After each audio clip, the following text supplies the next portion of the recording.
Hi everyone, this is a really quick tutorial on how you can improve the presentation of something as simple as your finance management plan in your folio. As you can see on the screen, I've got a sample project finance management plan on display. What you can see on the screen is firstly the analysis and evaluation in the bottom right hand corner. On the left hand side you can see there is a chart which helps to visualize the analysis of proposed versus actual costs, and then at the top there is the main part of the finance management plan which you would all be familiar with. Now I'm going to show you what most students would regularly be presenting to us, and that's something that looks a little bit more like what you can see on the screen. This is a sample of a finance management plan that's been handed in previously, and you can see there's a few things missing. Firstly, there's no boldness used to present the headings here. It's difficult to see at a glance how much money has been spent because there's no highlighted sections in terms of the totals for proposed, actual, etc. There is a mathematical error presented here as well, and I'll show you how that impacts the project also. And then scrolling down, this is the submitted analysis of the finance management plan and how the project came compared to proposed versus the actual. Now, in this presentation, I'm not showing anything about the quality of the evaluation or analysis. I'm not going to show you anything about the quality of the finance management plan, but I'm going to show you how you can get what is already there, what you've already done, and just bump up the presentation to make your folio look that little bit more professional and help you boost your ICT skill marks. So to get started, I'm going to go back to Microsoft Excel. For you could be using Microsoft Excel or you could be using Google Sheets. The concept is the same. And so we want to have our finance management plan. This is the existing one. I've just copied and pasted. The first thing I've done to help me understand is to go across the top, use the bold button here to make our headings stand out so I can see what is a heading and what's actually part of the data that's being presented. Second thing I've done is I've gone and put in an extra row at the bottom called totals, and I've just done some simple calculations to work out the total amount here and the total amount here. Now what you'll see here is this is the total proposed cost is $473 in this example, and the total actual cost is $554 in this example. Now the mathematical problem we've got here is there is a cumulative running total that the student has decided to include, and this is a really good example of what you could include, but that total value in this bottom cell here should be exactly the same as the $554.31 I've presented. Now the fact that they are not the same indicates that there is a mathematical problem in this finance plan, so that should be fixed as well. So I'm not going to focus on that, but I'll show you the presentation. So we started with this. We then need to think how much of this data is necessary, because the reality is the way that it was currently presented, like this, it's filling a whole page. I think we're wasting page space here. It's not a useful presentation, and it doesn't really help me understand it. So I've copied and pasted, and I've reviewed my entire finance management table into this simplified table here. Now the data that's in there is completely identical. I've just been more efficient with the way that I've used, and I've looked at some of the columns previously and decided whether I actually thought they were adding value to my project. So if I start here, do I want to know the item that I'm purchasing? Yes, I do. Now, the fact that it's Tasmanian oak should be indicated elsewhere in my project. You're welcome to put that here, but you could shorten it. Okay, Tas oak. Okay, and then at the bottom, you could say Tas oak equals Tasmanian oak as a bit of a key. The other option here, if you know your whole project is made of Tasmanian oak and that's indicated elsewhere, you could simply call this legs and rails.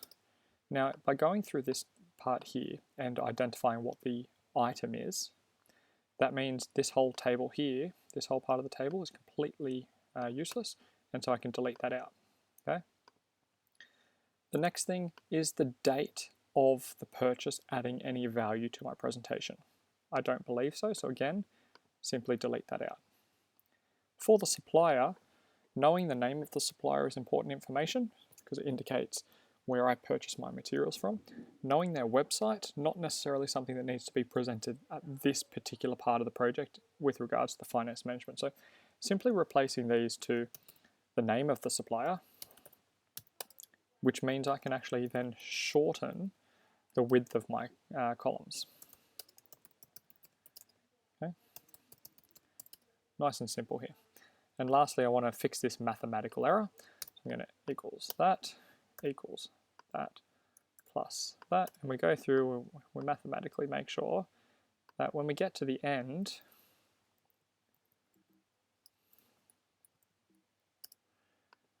equals that plus that equals that plus that.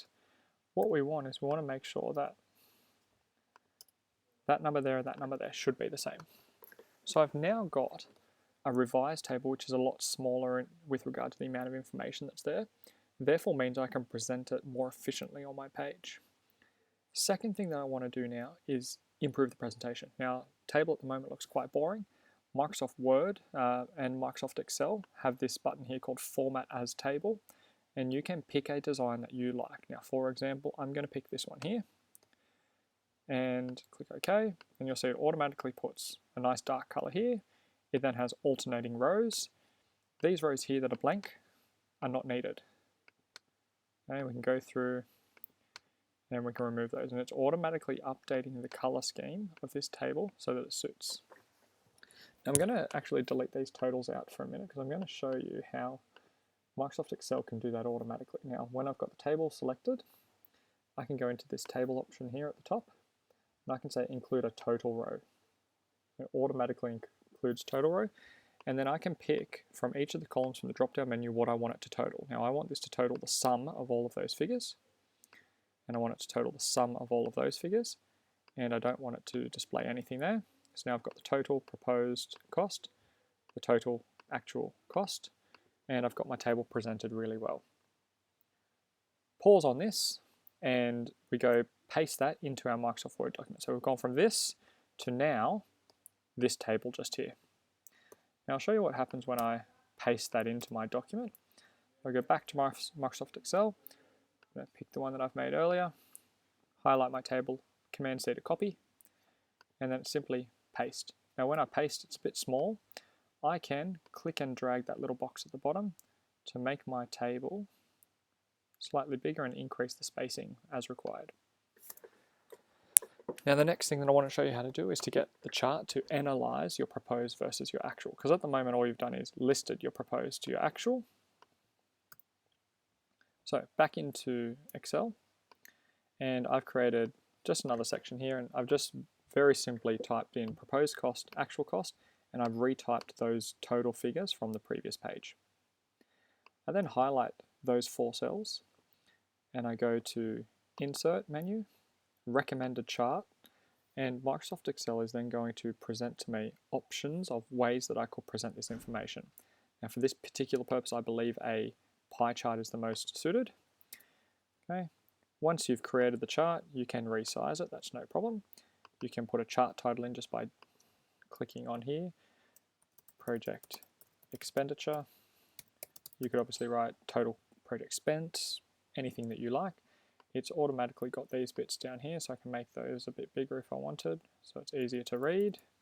Okay. I can change colors, so back to chart design. I've got a whole heap of different ways this information could be presented. I pick one that I like that matches the theme of my folio. I can very easily change the colors based on the theme of my folio. There are a whole heap of different options here. So let's say I decide to go with this one here, copy that back into Microsoft Word, okay, and I now want to paste that information.